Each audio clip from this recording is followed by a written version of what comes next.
두루마리와 어린 양. 요한계시록 5장 1절에서 14절 말씀입니다. 내가 보매 보좌에 앉으신 이의 오른손에 두루마리가 있으니 안팎으로 썼고 7인으로 봉하였더라. 또 보매 힘있는 천사가 큰 음성으로 외치기를 누가 그 두루마리를 펴며 그 인을 떼기에 합당하냐 하나. 하늘 위에나 땅 위에나 땅 아래에 능히 그 두루마리를 펴거나 보거나 할 자가 없더라. 그 두루마리를 펴거나 보거나 하기에 합당한 자가 보이지 아니하기로 내가 크게 울었더니 장로 중에 한 사람이 내게 말하되 울지 말라. 유대 지파의 사자 다윗의 뿌리가 이겼으니 그 두루마리와 그 7인을 떼시리라 하더라. 내가 또 보니 보좌와 네 생물과 장로들 사이에 한 어린 양이 서 있는데 일찍이 죽임을 당한 것 같더라. 그에게 7뿔과 7눈이 있으니 이 눈들은 온 땅에 보내심을 받은 하나님의 7영이더라. 그 어린 양이 나와서 보좌에 앉으신 이의 오른손에서 두루마리를 취하시니라. 그 두루마리를 취하심에 네 생물과 24장로들이 그 어린 양 앞에 엎드려 각각 검은 거와 향이 가득한 금 대접을 가졌으니 이 향은 성도의 기도들이라. 그들이 새 노래를 불러 이르되 두루마리를 가지시고 그 인봉을 떼기에 합당하시도다. 일찍이 죽임을 당하사 각 족속과 방언과 백성과 나라 가운데에서 사람들을 피로 사서 하나님께 드리시고 그들로 우리 하나님 앞에서 나라와 제사장들을 삼으셨으니 그들이 땅에서 왕노릇 하리로다 하더라. 내가 또 보고 들으매 보좌와 생물들과 장로들을 둘러선 많은 천사의 음성이 있으니 그 수가 만만이요 천천이라. 큰 음성으로 이르되 죽임을 당하신 어린 양은 능력과 부와 지혜와 힘과 존귀와 영광과 찬송을 받으시기에 합당하도다 하더라. 내가 또 들으니 하늘 위에와 땅 위에와 땅 아래와 바다 위에와 또 그 가운데 모든 피조물이 이르되 보좌에 앉으신 이와 어린 양에게 찬송과 존귀와 영광과 권능을 세세토록 돌릴지어다 하니 네 생물이 이르되 아멘 하고 장로들은 엎드려 경배하더라. 할렐루야. 우리 하나님께 감사와 영광의 박수를 드리겠습니다. 함께 기도하시고 하나님의 말씀 보겠습니다. 사랑하는 아버지, 은혜를 감사합니다. 보배로우신 주님의 음성을 부족한 죄인이 감히 전하려고 하오니 저의 부족함을 주님의 은혜로 덮어주시고 하늘의 음성이 쩌렁쩌렁 울려 퍼지게 하여 주옵소서. 예수님의 이름으로 기도드렸습니다. 아멘. 오늘 저와 여러분 모두는 예배드리러 이 자리에 나오셨습니다. 모든 크리스찬들이 자석에 끌린 듯이 주일마다 교회에 와서 예배를 드리고 있습니다. 예배는 교회의 심장과도 같습니다. 아주 중요합니다. 그러나 우리는 예배의 형식에 너무 익숙해진 나머지 우리는 참된 예배의 정신을 놓치고 있는 경우가 굉장히 많습니다. 그래서 우리는 가끔씩 정말 하나님이 기뻐하는 예배란 무엇인가, 성경이 말하는 진짜 하나님의 원하시는 예배는 무엇인가를 묵상해 볼 필요가 있습니다. 계시록 4장에 이어서 오늘의 본문인 5장도 성경에 나오는 예배의 가장 아름다운 예배의 진수를 보여주는 하늘의 예배를 보여주는 본문입니다. 4장이 역사를 주관하시는 창조주 하나님 아버지께 초점을 맞추고 있다면 5장의 예배를 받으시는 분은 하나님이 이 역사의 마무리를 맡기실 구원자이시오 심판자이신 예수 그리스도에게 초점을 맞추고 있습니다. 1절 읽겠습니다. 시작. 내가 보매 보좌에 앉으신 이의 오른손에 두루마리가 있으니 안팎으로 썼고 7인으로 봉하였도다. 여기서 하나님 아버지의 오른손에 두루마리가 있었다고 했습니다. 오른손은 능력과 주권을 상징합니다. 하나님이 역사와 미래를 주관하실 분인 것을 뜻하죠. 그분 손에 두루마리가 있었다고 했습니다. 고대 세계에서 이 두루마리는 왕과 왕끼리 또는 국가의 고위층들끼리 아주 중요한 글을 써서 봉인해서 대개 일반에 공개할 수 없는 계약서입니다. 그래서 이 봉인을 뗄 수 있는 자격이 중요해요. 저쪽 수신인만 뗄 수가 있습니다. 그걸 함부로 건드리면은 큰 죄에 해당돼서 죽을 수도 있었어요. 이 봉인을 든 두루마리가 7인이 찍혀 있었다고 했죠. 우리 PPT 그림으로 한번 그 두루마리가 어떻게 생겼는지 대충 이런 모습이었을 것입니다. 7인으로 봉하고 두루마리 끝에 작은 밀랍 뭉치를 눌러서 붙여 봉하도록 되어 있었습니다.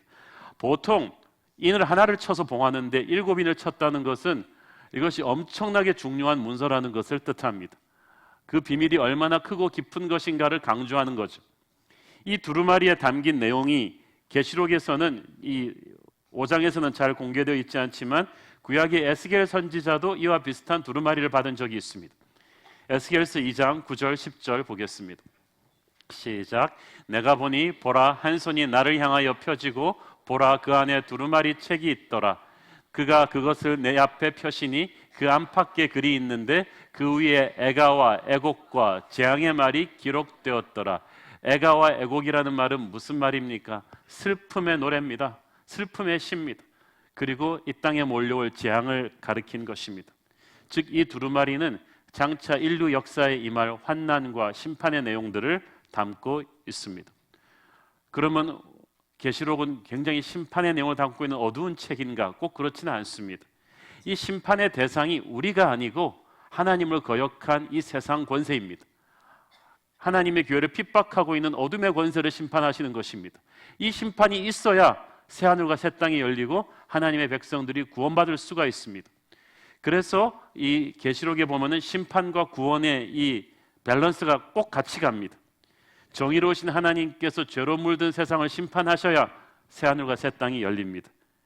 심판이 없는 구원은 없습니다. 이 심판의 내용이 안팎으로 쓰여서 빽빽하게 채워졌다고 했습니다.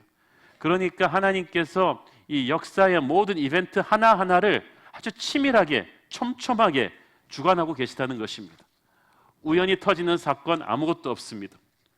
북한의 핵 개발, 저 장성택의 추락 이런 것도 다 하나님의 섭리 안에 다 들어가 있습니다. 하나님은 역사를 방관하시는 자가 아니고 놀라시는 분도 아니고 다 하나님의 마지막 심판 계획으로 가는 코스입니다. 에스겔이 본 두루마리는 열려 있는데 계시록의 두루마리는 봉인되어 있습니다. 왜냐하면 이 두루마리의 임봉이 열리는 그 순간부터 그 안의 사건들이 현실이 되기 시작하는 거예요. 그 디즈니 영화 오래전에 나온 주만지라는 영화를 보면은 그 게임의 주사위가 딱 돌아가면은 그 주사위에서 딱 뜨는 글대로 그대로 튀어나와요. 사자 그러면 막 사자가 튀어나오고 정글 그러면 그냥 정글로 바뀌어버리고 지금 이 두루마리의 임봉을 연다는 게 그런 뜻입니다. 여는 그 순간부터 그 심판이 이루어지는 거예요. 현실이 되는 거예요. 얼마나 무섭습니까? 근데 문제는 이 두루마리의 봉인을 누군가가 열어야 하는데 이 봉인을 아무나 함부로 열 수가 없다는 겁니다. 누가 그 두루마리를 펴며 그 인을 떼기에 합당하냐? 한마디로 말해서 누가 그 인을 뗄 자격이 있느냐는 것입니다. 아무나 막 검색할 수 있는 게 아니에요. 이 두루마리 내용이. 자격이 없는 자가 이걸 열면 저주를 받습니다. 제가 명품 악기 다루는 분한테 들었는데 스트라디바리우스라는 악기가 최고의 악기 중에 하나잖아요. 이걸 아무나 욕심내서 만져서 연주하면요 악기가 화를 낸대요. 스트라디바리우스를 다룰 만한 연주자가 잡아야 이 악기가 제 빛을 발한다고 합니다. 영국에는 아소 왕과 엑스칼리버의 전설이 있지 않습니까? 바위에 꽂혀있는 그 엑스칼리버를 아무나 손대면 저주를 받습니다. 아소 왕이라는 사람이 딱 손을 대는 순간 그 칼이 뽑히고 칼이 뽑히면서 새로운 왕국의 시대가 열립니다. 이 두루마리도 마찬가지예요. 자격이 있는 분이 그걸 떼셔야 그 내용이 드러나고 그 내용을 그분이 이제부터 성취하기 시작하시는 것입니다. 호기심에 가득 차서 네이버 검색하듯이 여는 것이 아니고 이 두루마리를 열 분은 하나님처럼 거룩하시고 하나님처럼 역사를 주관하는 능력이 있으셔서 이 두루마리의 내용을 실제로 집행하실 분입니다. 때는 그 순간 현실입니다. 그래서 하늘 위에도 천사들 중에도 없고 땅 위에도 지금 살아있는 사람들 중에도 없고 땅 아래에도 어둠의 권세나 죽은 자들 가운데도 아무도 이 두루마리를 펼 자가 없는 거예요. 4절 읽습니다. 시작. 그 두루마리를 펴거나 보거나 하기에 합당한 자가 보이지 아니하기로 내가 크게 울었더니 요한이 통곡을 했어요. 이 두루마리를 펼 자가 없으니까 이 봉인을 뗄 수가 없어요. 이러면 문제가 심각해지죠. 하나님의 마지막 이 죄로 물든 세상을 심판하고 하나님의 백성들을 구원할 이 계획을 집행할 집행자가 없다는 것은 사탄과 그 하수인들이 현재의 모습 그대로 제국의 힘을 빌려서 성도들을 핍박하고 이 끝없는 고난의 현실이 계속되는 거예요. 새하늘과 새 땅이 임하는 것이 미뤄지는 거예요. 그러면 지금 로마 제국의 압박 밑에서 소망의 메시지를 기다리고 있는 초대교회 성도들의 모든 소망은 절망이 되어버리는 것입니다. 이걸 알고 있는 요한이 크게 통곡을 하기를 시작합니다. 요한은 그냥 사적인 감정으로 운 게 아닙니다. 너무나 어두운 이 영적인 현실 속에 신음하는 하나님의 백성들을 생각하면서 흘린 눈물이에요. 그것은 하나님의 구원을 바라는 눈물이며 부흥을 갈망하는 눈물이며 침체된 교회를 깨우고 싶은 눈물이며 은혜의 브레이크드루를 갈망하는 눈물입니다. 여러분이 무엇을 위해 우는가 하는 것은 여러분의 인생관을 보여줍니다. 어떤 분은 자기가 구입해 놓은 주식값이 조금만 떨어지면 통곡을 합니다. 어떤 사람은 성적이 떨어지면 통곡을 합니다. 제가 어릴 때 아주 얄미운 녀석이 하나 있었는데 맨날 1등 하다가 한번 2, 3등 하고 한두 개 틀리잖아요. 통곡을 하는 거예요. 저는 그런 얄미운 애들을 꼭 때려줍니다. 감사를 모르는 녀석 같으니라고. 우리는 가끔 1등 하면 얼마나 감사한데 뭐 한두 개 털었다고 뭐 울어? 인생관이 잘못돼 있잖아요. 어떤 사람은 자기 새 차 누가 주차해놓은 거 기스 내면 막 웁니다. 어떤 사람이 무엇을 위해서 우는가는 그 사람의 인생관이에요. 그런데 요한은 하나님의 백성들을 위해서 웁니다. 침체되어 있는 교회가 이렇게 있어서는 안 되는데, 우리가 새하늘과 새 땅을 봐야 되는데, 하나님의 나라가 임해야 되는데, 어둠의 권세가 이렇게 득세해서는 안 되는데 라는 생각에 주여 임하옵소서라는 갈망을 가지고 통곡을 한 거예요. 이런 부흥에 대한 목마름, 영적인 브레이크드루에 대한 이 눈물을 리더가 쏟아야 부흥이 있는 거예요. 희한하게 하나님의 교회의 부흥은 그 부흥을 위해서 눈물로 기도한 목회자와 장로들과 영적인 리더들의 기도에 대한 하나님의 응답입니다. 부흥을 위해 눈물을 터뜨리지 않는데 하나님이 어찌 열어주시겠습니까? 하나님의 사람들은 항상 그 시대의 암울한 영적 현실을 뚫고 하나님의 개입을 갈망하는 그런 거룩한 눈물이 있어야 합니다. 우리 교회 주일학교 지난 한 해 동안에 엄청나게 부흥했습니다. 그것은 주일학생들을 끌어안고 기도한 수많은 선생님들과 교육자들의 기도가 있었을 거예요. 그렇지 않고는 그런 부흥이 올 수가 없습니다. 요한은 이 두루마리 봉인을 뗄 자가 없는 것에 대해 통곡을 합니다. 5절을 읽습니다. 시작. 장로 중에 한 사람이 내게 말하되 울지 말라. 유다 지파의 사자 다윗의 뿌리가 이겼으니 그 두루마리와 그 7인을 떼시리라 하더라. 이 24장로 중에 아마 대표자였을 거예요. 아마 그분도 이런 요한의 눈물을 흘려본 적이 있겠죠. 그런데 이분이 울지 말라고 합니다. 단순히 감정을 추스리라는 말이 아니라 이 슬픔에 대한 해답이 있다는 말일 것입니다. 아무도 열 수 없는 이 두루마리를 열 수 있는 인물이 있다는 거죠. 그가 바로 유다 지파의 사자이시고 다윗의 뿌리이시다. 사자는 밀림의 제왕입니다. 큰 능력을 가진 분이 온다는 거예요. 사자처럼 포효하시는 그분이 오시고 유다 지파는 왕의 지파입니다. 다윗은 이스라엘 사람들이 최고로 숭상하는 왕입니다. 능력과 위엄과 권세가 충만한 왕이 계시니 그분이 예수 그리스도이시고 그분이 이 인을 열 것이다. 그분이 이겼다고 말합니다. 아무리 왕이라도요, 능력이 없고 패배하는 왕은 백성들에게 수치입니다. 도움이 안 됩니다. 왕이 지면 백성도 지는 거예요. 그러나 예수님은 이기셨습니다. 그러므로 그분을 다스림을 받는 우리도 이기는 거예요. 어둠의 권세를 심판하실 하나님의 계획이 왕이신 예수 그리스도를 통해서 절정에 다다르기 시작합니다.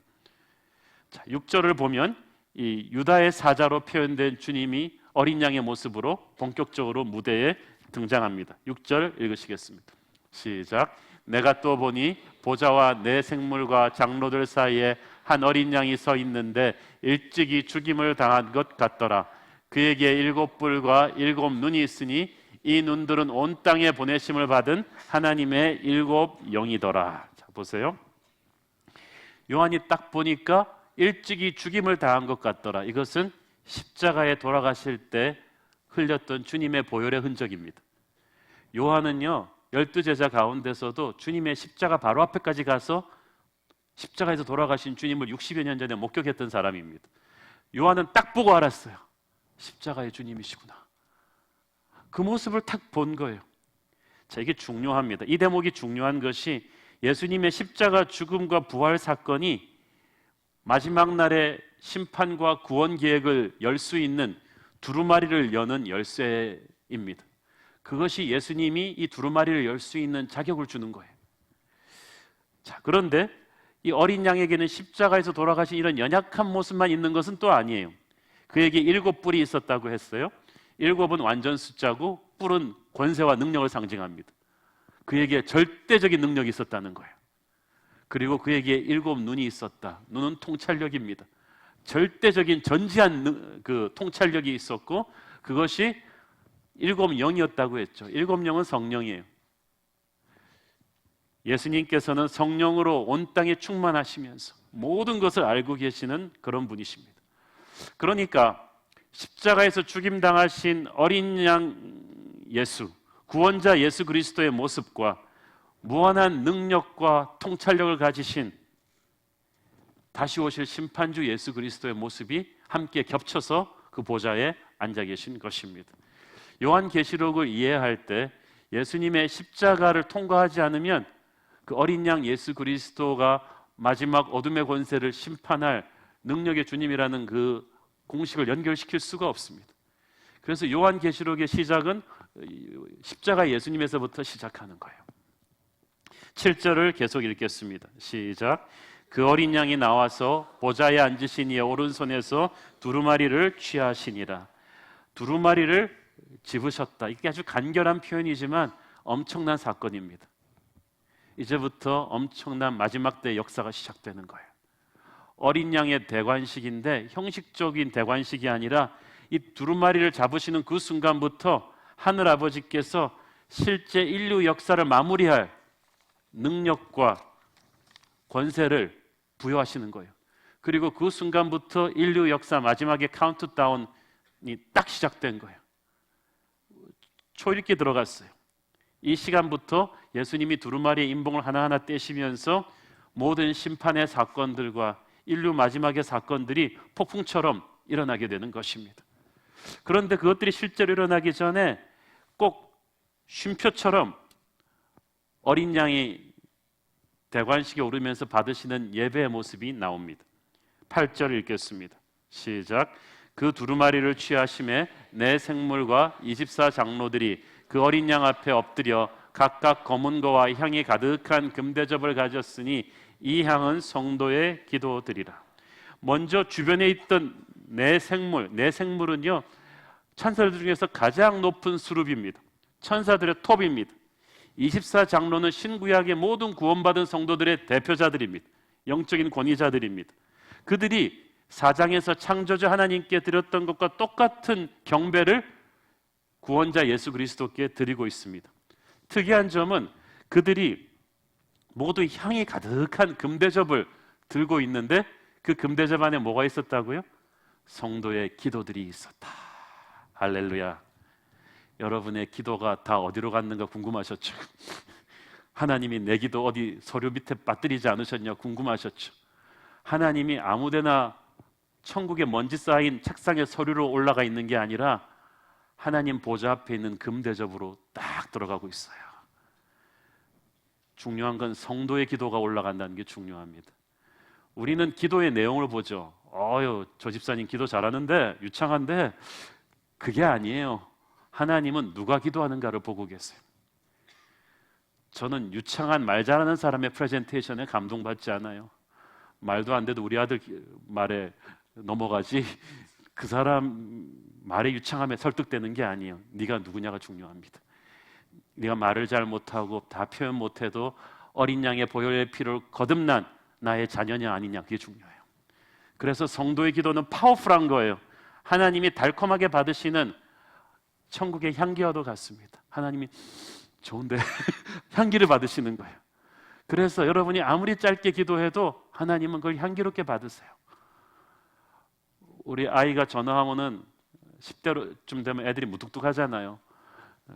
짧게 전화해도 전화했다는 사실만으로 부모는 감동을 하듯이 짧게 기도해도 성도의 기도는 하나님에게 감동을 줍니다. 예수 그리스도께서 두루마리 봉인을 떼고 왕위에 오르시자마자 첫 번째 일어나는 사건이 그동안 쌓여왔던 모든 성도들의 눈물 섞인 기도가 풀어지는 거예요. 하나님께서 여러분의 기도를 여러분 원하는 때에 원하는 방법으로 당장 응답하지 않으셨다고 해도 실망하지 마십시오. 천국의 금대접에 간직해 두셨다가 어느 날 상상을 초월하는 방법으로 응답하실 거예요. 그러니까 인내하셔야 돼요. 특별히 당시 요한계시록을 듣고 있는 로마 제국의 핍박 아래 살면서 언제 하나님의 나라가 우리에게 임할까 하면서 인내하고 있는 당시 초대교회 성도들에게 이것은 복음입니다. 성경은 그래서 쉬지 말고 기도하라고 했어요. 여러분이 하나님의 마음을 이해하고 하늘의 능력을 다운로드하려면 단 한순간도 기도의 줄을 놓으면 안 됩니다. 특히 고난당하는 성도들의 기도를 당시 초대교회 성도들의 기도처럼 하나님은 너무나 귀하게 여기고 계십니다.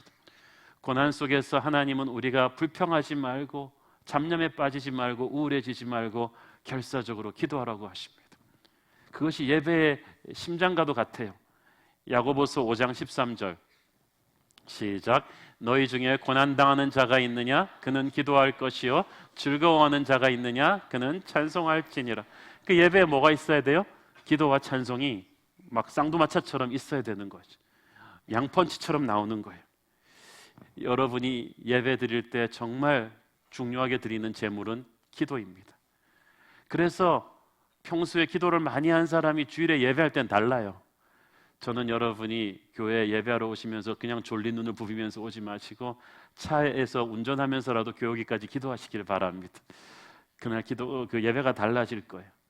우리 교회에서 많이 이렇게 보이지 않기 때문에 간과되고 있는 사역이 우리 중보기도 팀이죠. 예배를 위해서 중보기도하는 이 중보기도 팀의 기도가 얼마나 중요한지 모르겠어요. 그 기도가 예배를 분산시키는 모든 어둠의 권세들의 공격을 막고 설교자와 찬양대의 설교와 찬양에 불을 달아주면서 이 공간 안에 벌써 하나님의 임재가 가득하게 준비하는 것입니다. 저는 여러분이 항상 하나님께 향기로운 기도의 제물을 드릴 수 있게 되기를 축원합니다. 9절 계속해서 읽습니다. 시작. 그들이 새 노래를 불러 이르되 두루마리를 가지시고 그 인봉을 떼기에 합당하시도다. 일찍이 죽임을 당하사 각 족속과 방언과 백성과 나라 가운데서 사람들을 피로 사서 하나님께 드리시고 십자가에서 돌아가신 주님께서 그 피값으로 우리들을 사셨다고 했어요. 우리의 죄는요 그냥 없어지는 게 아닙니다. 우리는 공짜로 받지만 하나님은 대가를 치르셨어요. 우리의 죄가 얼마나 무서우냐, 예수의 피값이 아니면 해결을 안 될 정도로 죄가 무섭습니다. 주님께서 그 값을 치르시고 우리를 사셔서 하나님께 드리셨어요. 하나님은 그렇게 어린 양의 피로 거룩해진 우리들에게 맡기실 사명이 있으셨어요. 여기서 중요한 것이 구원받은 자의 사명, 구원의 목적입니다. 천국에 가는 것이 구원의 절대 목적 아닙니다. 1차 목적이지 절대 목적 아닙니다. 절대 목적이었다면 예수 믿자마자 여러분 다 죽였을 것입니다. 그렇지 않고서야 이 죄 많은 세상에서 왜 우리를 하루라도 더 살게 하시겠어요? 그러나 구원받고 살려두시는 날짜만큼은 우리에게 맡기실 사명이 있기 때문입니다. 그래서 우리는 십자가의 주님 앞에 나 같은 죄인 살리신 이 벌레 같은 날 위에를 부르면서 애통해하는 것은 필요하지만 거기 계속 머물러 있으면 안 됩니다. 그러면 교회는 초상집이 됩니다. 우리는 거기 십자가를 통과하지만 머물러 있는 자가 아니고 십자가 너머의 부활을 바라보고 그 부활하신 주님이 우리에게 어떤 사명으로 이 땅을 살아가기를 원하셨는가, 왜 나 같은 죄인을 구원하시고 살려두셨는가를 묵상해야 됩니다. 구원의 목적 10절 읽겠습니다. 시작. 그들로 우리 하나님 앞에서 나라와 제사장들을 삼으셨으니 그들이 땅에서 왕노릇하리로다 하더라. 계시록 1장에서도 나왔죠. 먼저 우리를 나라로 삼으시기 위해서, 둘째 우리를 제사장으로 삼으시기 위해서, 셋째 우리를 땅에서 왕노릇하게 하시기 위해서. 1장에서 짚었던 포인트를 여기서 다시 한번 복습합니다. 첫째, 우리를 나라로 삼으신다. 예수님께서는 나의 나라는 이 땅에 속한 것이 아니라고 하셨습니다. 제자들은 계속해서 주님이 오시면은 로마를 몰아내고 새로운 예수 정권을 이 땅에 세울 줄 알았어요. 예수님이 대통령 하시고 12제자는 내각의 장관들 하나씩 할 줄 알았어요. 그러나 주님은 그런 주권과 영토와 그런 국민의 이 땅의 제국의 개념이 아니라고 하셨어요. 우리의 나라는 로마가 아니라 하나님의 나라라고 하셨습니다. 하나님의 나라는 하나님의 백성들이 하나님의 다스림을 받습니다. 그렇기 때문에 눈에 보이는 로마의 황제를 보고 나의 주, 나의 하나님이라고 부르지 말라고 하셨습니다.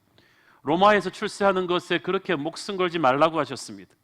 우리가 진짜 조국은 하늘나라이고 우리의 진짜 임금은 잔인한 로마 황제와는 차원이 다른 선하고 아름다운 예수 그리스도이심을 알기를 원하십니다. 성경에서 하나님의 나라는 어떤 지리적인 공간이 아니라 독도는 우리 땅 이렇게 하면서 우리 영토의 개념이 아니라 하나님의 통치, 하나님의 다스림을 의미합니다. 그래서 하나님의 다스림을 받는 크리스찬이 밟는 땅마다, 들어가는 직장마다, 가는 곳마다, 들어가는 분야마다 하나님의 나라가 그곳으로 확장되는 거예요. 대표팀이 다른 나라 축구팀과 축구에서 지면 선수들이 졌다 그러지 않고 한국이 졌다고 합니다. 대표성이에요. 마찬가지로 주님께서 구원하시고 세상 속으로 들여보내신 우리가 곧 하나님의 나라예요. 그래서 여러분이 중국으로 출장 가면 하나님의 나라가 그곳에 임하기 시작하시는 거예요.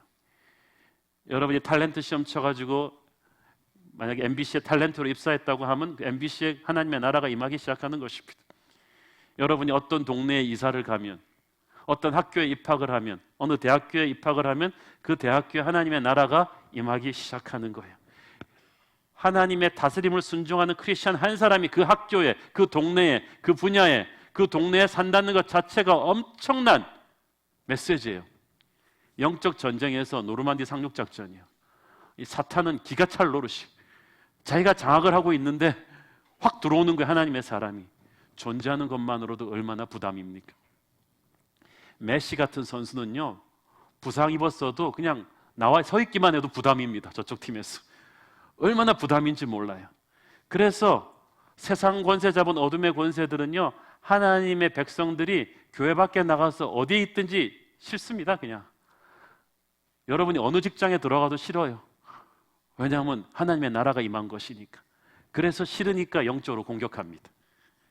그래서 정상적인 크리스찬이라면 삶 자체가 영적인 전쟁이 될 수밖에 없습니다. 크리스찬은 그래서 여러분이 어디를 가든지 관광객이 아니라 군인이에요. 유람선이 아니라 교회는 군함인 거예요. 각오해야 됩니다.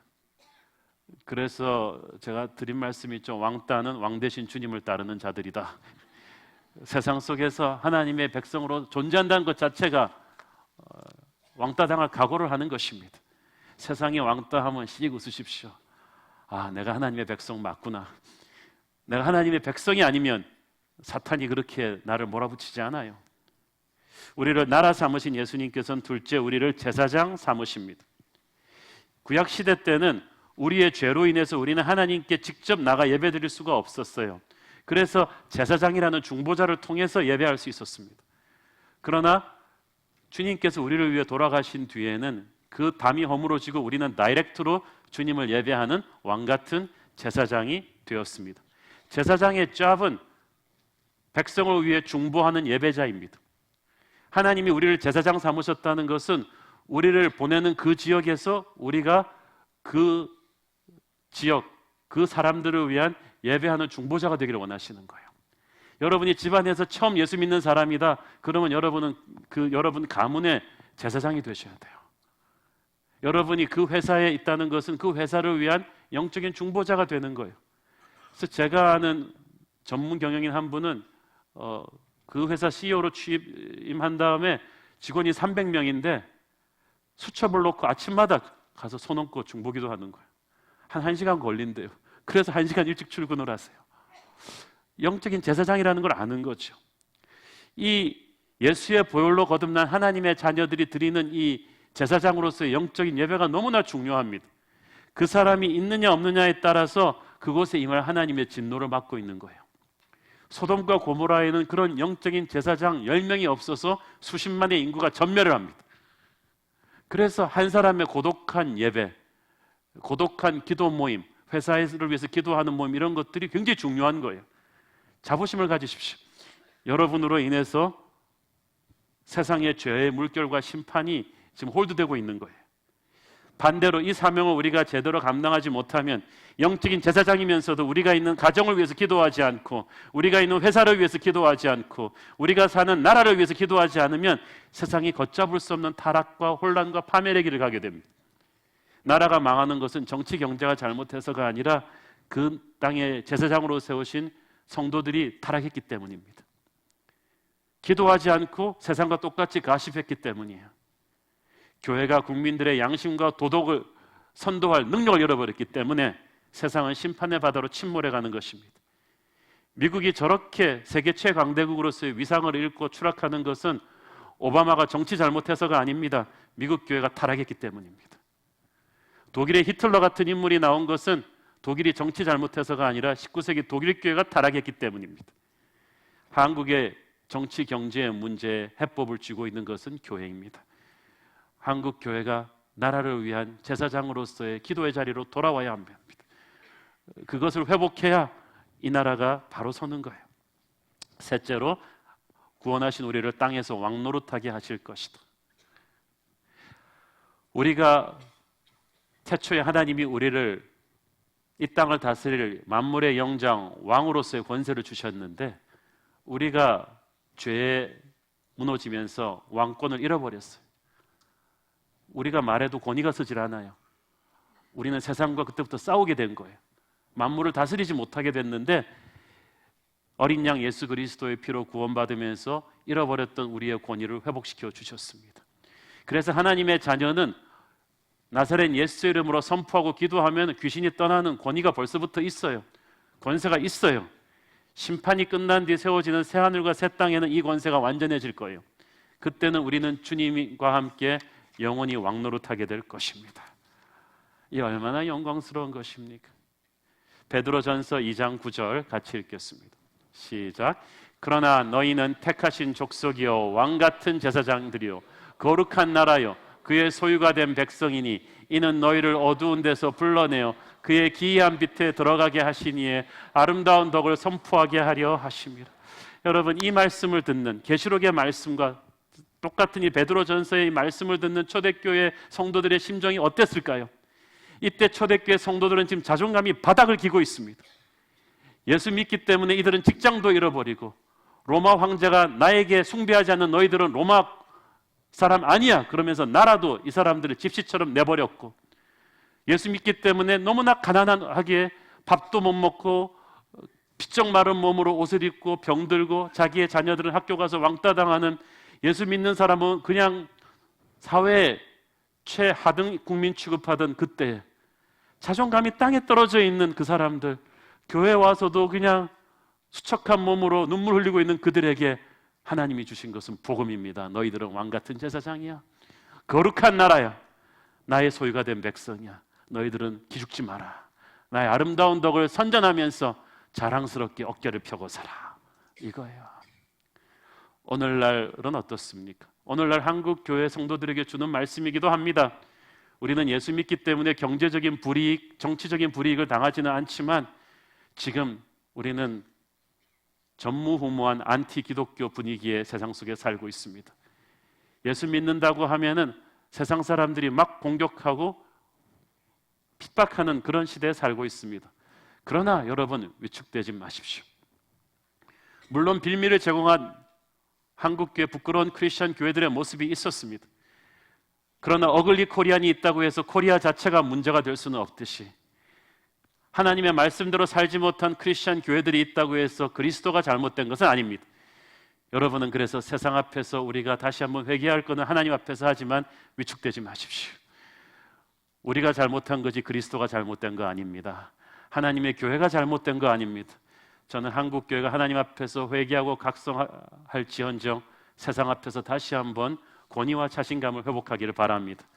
핍박당할지라도 예수 믿는 사람임을 당당히 밝히면서 그렇게 복음을 전하며 살아가는 아름다운 권위가 하늘의 예배를 경험한 사람에게는 흘러나올 것입니다.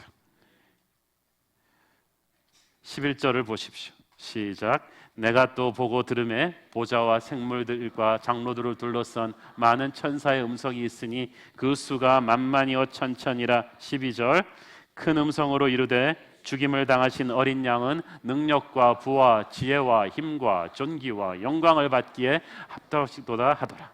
자, 한마디로 수를 셀 수 없을 만큼 하늘의 천사들이 많은, 천천히와 만만이녀는요 히브리 말로 말하는 수를 셀 수가 없다는 것이요. 그냥 거의 수억이 넘었을 거예요. 이들이 다 새 노래로 찬양하는데, 제가 로마 한인교회 가서 집회 본 적이 있어요. 오래전에. 제가 전 세계 한인교회들을 제가 다녀봤지만 음악적으로 최고의 성가대는 로마 한인교회입니다. 왜냐? 거기에 성악하러 이태리로 유학 온 사람들이 3,000명이 넘어요. 그 성가대 오디션은요 거의 10대1, 20대1이에요.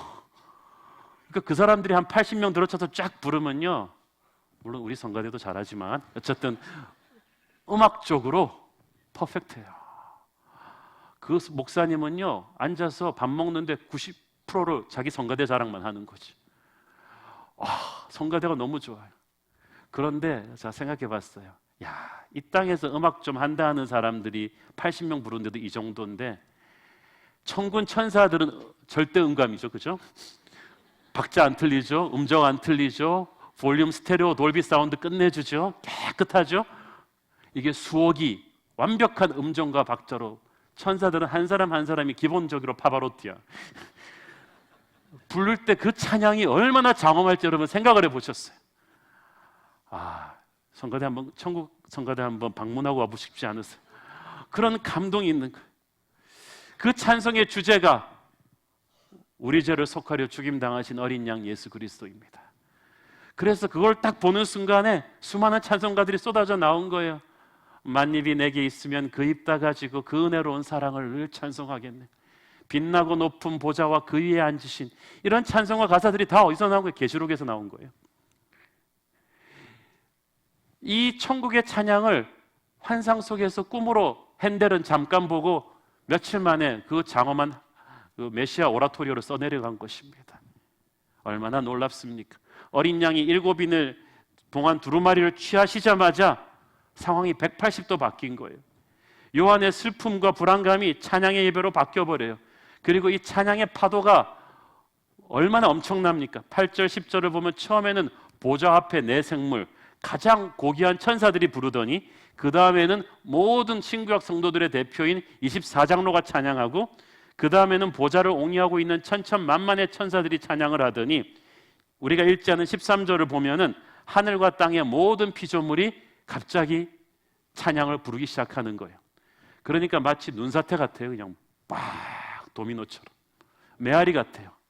그러니까 가장 톱 그룹들, 그러니까 가장 높은 천사들, 가장 성도들의 대표자들, 천군 천사들이 찬양하기 시작하니까 이 찬양이 메아리처럼 파도처럼 쫙 번져나가는 거예요. 제가 이 천국 찬양의 파장을 보면서 느끼는 점, 영적 권위자들이 먼저 예배해야 되는구나. 우리가 먼저 혼과 마음을 쏟아서 찬양해야 되는구나. 이 말은 무슨 말이에요? 가정의 영적 권위자인 부모가 예배하고 찬양해야 되는 거예요. 그래야 아이들이 찬양과 예배를 배워요. 교회의 영적인 권위자인 목회자, 장로, 우리 팀장, 안수집사들은 예배를 위해 일하는 사람들이 아니라 우리 자신이 먼저 예배자가 되어야 합니다. 저는 계속 자신을 위해서 그렇게 기도하고 있습니다. 나는 예배의 순서인 설교를 담당하는 사람이 아니라 내가 예배자다. 예배에 녹아지는 사람이다. 그렇게 될 때 전 교회가, 목사, 장로가 제대로 예배하면 전 교회가 예배의 감격에 다 전염되게 될 것입니다. 마지막으로 여러분이 보고자 하는 포인트는 뭡니까? 일찍 죽임당하신 어린 양이 유다의 사자였다는 사실입니다. 요한은 분명히 유다의 사자, 다윗의 뿌리, 절대 왕권을 가진 분이 이 두루마리를 뗄 거라고 들었는데 정작 보좌에 보니까 죽임당하신 어린 양이 앉아 계셨어요. 어떻게 정글의 제왕인 사자의 모습이 이 연약한 죽임당하신 어린 양의 모습으로 서 있는 것일까? 왜냐하면 예수님께서 두루마리의 인을 떼시기에 합당하신 이유는 어린 양의 길을 지나서 사자가 되셨기 때문입니다. 이게 상반되는 게 아니라 필수 과정이에요. 예수님은 십자가를 통과해서, 어린 양의 십자가를 통과해서 사자의 부활로 포효하신 거예요. 사람들은 메시아가 다윗과 같은 군사력을 동원해서 로마를 몰아내고 제국을 세우기를 기대했습니다. 그러나 예수님께서는 오히려 십자가에 돌아가셨어요. 그래서 얼핏 보기에는 로마에 진 것 같은데 예수님은 죽으심으로써 승리하신 거예요. 세상을 힘으로 제압하는 폭력의 방식이 아니라 자신의 생명을 내어주는 사랑으로 이기신 것입니다. 그 말은 무슨 말입니까? 주님의 자녀된 우리도 그래야 된다는 말입니다. 우리는 힘으로 세상을 제압하는 사람이 아니라 희생과 죽음으로 세상을 이기는 사람들입니다. 영적인 전쟁은 군사력이나 정치적인 수단으로 하는 것이 아닙니다. 인내와 순결함으로, 심지어는 죽음까지 가는 것입니다. 우리 주님은 십자가를 피할 수 있었지만 피하지 않고 감당하셨어요. 그리고 승리하셨습니다. 주님께서는 그래서 우리가 주님의 승리에만 동참하는 것이 아니라 그 승리로 가는 십자가의 길을 같이 가기를 원하십니다. 많은 사람들이 주님이 주시는 면류관을 원하면서 주님 지셨던 십자가는 가려고 하지 않아요. 그러나 그것은 뿌리지 않고 추수하겠다는 것과 마찬가지입니다. 우리의 승리는 고난을 피해가는 승리가 아니라 고난을 인내로 극복하는 승리가 될 것입니다. 주님께서 그리스도의 고난을 통해서 우리의 구원을 완성해 내셨듯이 우리의 고난을 통해서도 하나님의 나라가 완성되어 가고 있을 거예요. 그러므로 여러분이 주님의 길을 가다가 고난받을 때 하나님이 여러분을 버렸다고 생각하지 마십시오. 오히려 이것이 주님의 심정이구나, 이것이 주님의 십자가구나, 얼마나 영광스러운 것인가를 확인할 수 있게 되기를 바랍니다. 우리는 주님과 같이 날마다 자기 십자가를 져야 합니다. 십자가에서 죽는 거, 지는 것 같지만 그게 이기는 거예요. 우리는 날마다 이 좁은 길을 선택하면서 예수 믿는 사람들입니다. 세상에서 일하면 돈과 명예와 칭찬을 받지만 주님 일 하다 보면 그런 거 없어요. 억울한 욕만 많이 들어요. 그렇지만 우리가 십자가의 주님을 생각하면서 그 길을 걸어가면 주님께서 많은 영적인 열매를 맺게 하실 것입니다. 주님을 어린 양의 보좌를 제대로 예배한 사람은 그래서 사는 자세가 달라요. 고난 가운데서도 찬송하고, 고난을 통해서 억울한 욕을 먹고 힘들어도 묵묵히 하루하루를 주님의 십자가를 지고 가는 사람들이 될 것입니다. 그 십자가를 따라가야 부활이 있고 승리가 있습니다. 오늘 어린 양 예수 그리스도를 예배함으로써 세상이 주는 그 고난을 너끈히 이겨내는 영광스러운 크리스찬 되기를 축원합니다. 기도하겠습니다. 사랑하는 아버지, 은혜를 감사합니다. 오늘도 우리를 위해 죽임당하신 어린 양 예수 그리스도의 이름을 높여드립니다. 보좌에 앉으신 주님을 찬양합니다. 예수님의 이름으로 기도했습니다. 아멘.